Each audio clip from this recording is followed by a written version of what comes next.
Hey there, welcome to another episode of Hiker Homily. This is, I just want to start out with, because I'm not going to give any details, names, people who can find the article will get those kinds of things. I am not dragging this person because what happened is a tragedy and it is very sad. But this recent thing is hitting the rounds around hiker social media and news outlets. And as you can see there, that's not a good thing. And basically the details that I will give are basically another pair of hikers walking down the trail. They see a phone set up on a tripod or set up in some way filming a pretty fast-moving river type of thing. And so they're like, I guess they look around for a while, try and figure out who it might belong to and things, and they collect it, hoping that they'll run into the person. When the phone is looked at, eventually, the very last video on it is of the phone's owner setting it up and going into the fast-moving river to try and get a really good shot. And she is swept away by this river.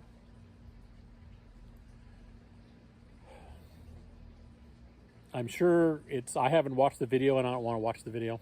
I've just heard it described. It's probably horrible to watch. More than likely, because as news and details came out about this person's life, it is more than likely she was setting up that camera to catch a really good view of her in this fast-moving stream in order to post as content on social media. Now, as a tiny social media channel haver myself, this does resonate a bit, just in the fact that it kind of calls out there the need for common sense and restraint on the part of social media. There's a whole generation out there that just seems to be willing to do really crazy stuff in order to get those clicks. Most of the time it works out. Sometimes the problems you end up having are kind of people problems. You've annoyed somebody doing something. But sometimes, like unfortunately with this young lady, the consequences of trying to get those clicks are the big price.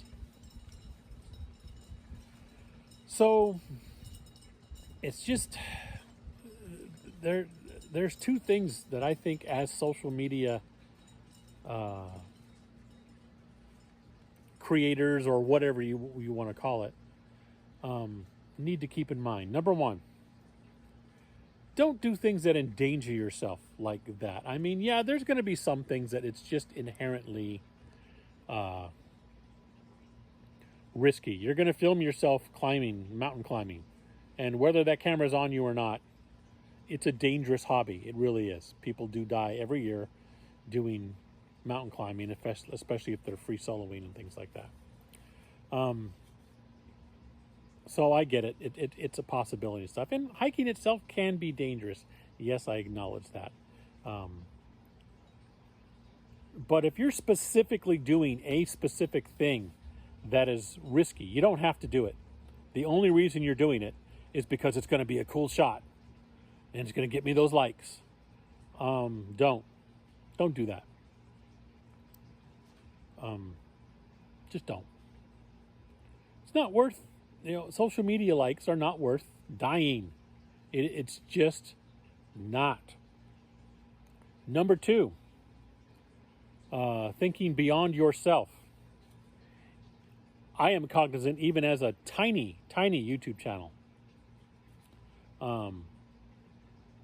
that what I say and do could influence somebody somehow if they just randomly see it and, oh my gosh, that's cool, I want to do that. So most of the stuff that I try to put out there are fairly safe things and fun things. Hey, check out this campground. Go on this hike. This is a great trail. It's beautiful. Things like that. I've never been one of those ones, and I never will, that I'm going to do something crazy that risks my life. And even if I come out roses, everything's fine, boy, I made it. And look at all those likes I'm getting. I don't want to be the one to see in a news thing, well, I saw on the internet a couple of people put out there that you could get around this thing and do this river crossing, blah, blah, blah, blah. And so this person went to try it, and they died. That's not the kind of influencer you want to be. So it is. It's kind of two things there, huh? Your own self-preservation makes sense. Your own sense of self-security. Don't do extra risky things just for those likes. I mean, if it's part of your hobby, it's part of your hobby.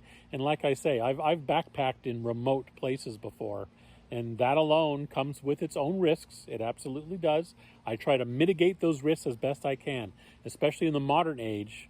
Way back in the 80s when I was backpacking, it was a little tougher. But in this modern age, I carry an emergency beacon, and I make sure I know my route. I have maps. I keep track of things. It's all very important, and that mitigates some of the risk that I'm taking, but it's still dangerous and stuff. But take unnecessary risks just to get that super click like worthy thing. You are putting yourself in danger, and then eventually, even if you come out of it safe, you post it online, you could be putting other people in danger who decide to emulate your unnecessary risk taking. So there's that. So yeah, another short hiker homily, but agree or disagree as usual. You can either comment or send me an email at hikingforhealthca@gmail.com. Thank you very much for watching. I really appreciate the views I do get. I'm not one of those who are obvious. You can tell I have a tiny channel.